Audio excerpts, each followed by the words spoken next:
Leandro, posso estar enganado, mas se eu sou Botafogo, eu estaria preocupado em conseguir a vaga direta para Libertadores agora. Eu acho que ele tem que pensar Verdade. em ficar entre os quatro. Eu acho que pensando em título, acho muito difícil, porque ele perdeu o time do campeonato. E aí eu vejo que eu estava vendo vocês falando sobre merecimento, né? Eu penso que assim, merecimento, eu tenho uma visão assim, ele não pode ser visto só pelo ano, né? Tem que ser visto pelo que você faz, que você construiu. E se você for pensar em quem construiu esse título ao longo dos últimos anos, foi o Palmeiras, foi o Flamengo, muito mais do que o Botafogo. Com os erros, com os acertos que a gente tem no futebol brasileiro. O Botafogo montou um time, encaixou, pontuou, mas aí algumas fragilidades, por ser uma SAF nova ainda, ele pagou o preço nesse momento, né? Por exemplo, a escolha, né? Eu vi, acho que foi a Fernanda que estava falando, eu não sei se foi a Fernanda, a Cintia ou a Aline, estavam falando sobre a escolha de um português para o lugar do Luiz Castro, né?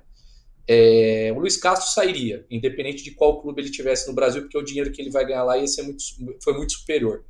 Aí, na substituição, não se pensou em estratégia, pensou nisso. Ah, tem que ser um outro estrangeiro. E aí, nesse momento, talvez, treinadores. E aí que eu não estou defendendo classe, não, tá? Eu tenho até também um ponto de vista meio polêmico sobre isso, mas eu acho que talvez tem treinadores que encaixariam melhor naquele jogo que o Botafogo precisasse fazer, naquele momento que entenderiam o contexto para levar o time para o título, pensando em título.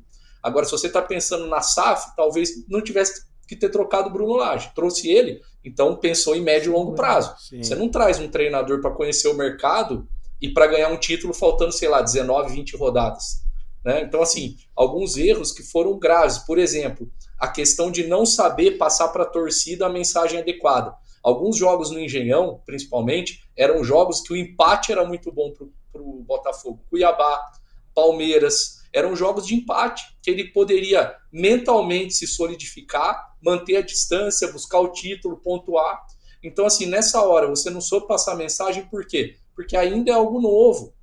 A cultura de vitória não está presente no Botafogo, porque é um clube que há muitos anos não vive entre os que vencem, e isso é normal, isso acontece, a torcida não está habituada, ela passou uma ansiedade para a equipe em momentos que o resultado era favorável, o resultado de, por exemplo, estava empatando um jogo no Engenhão, que poderia ser um ponto útil, e naquele momento você se joga em cima do adversário de maneira desequilibrada e perde aquele ponto, como foi contra o Cuiabá, por exemplo. Então, assim, e isso vai quebrando, né? Vai quebrando a confiança da equipe, vai minando, vai começando a gerar, plantar dúvida. Então, acho que assim, tem muitos elementos que me dizem o seguinte: seria legal, eu acho que era um campeão novo, seria bom para o futebol, para o produto, né? Variar os campeões, mas eu acho que perdeu o time. E não sei se o Thiago vai conseguir recuperar, o Thiago Nunes, e acho que daqui para frente eu me preocuparia com vaga direta para Daqui a pouco o Libertadores, Zago vem para só para né? completar o raciocínio. A gente teve uma falha só no finalzinho, mas deu para entender, né, Sim, era O isso. Zago o raciocínio. falou da SAF, sabe, o contrato do Bruno Lage era só até o final do ano. É. Teve esse Sim, erro ainda. sim, O Bruno ainda teve Lage, essa. ele só queria chegar e falar, ganhei no Brasil e depois ir embora.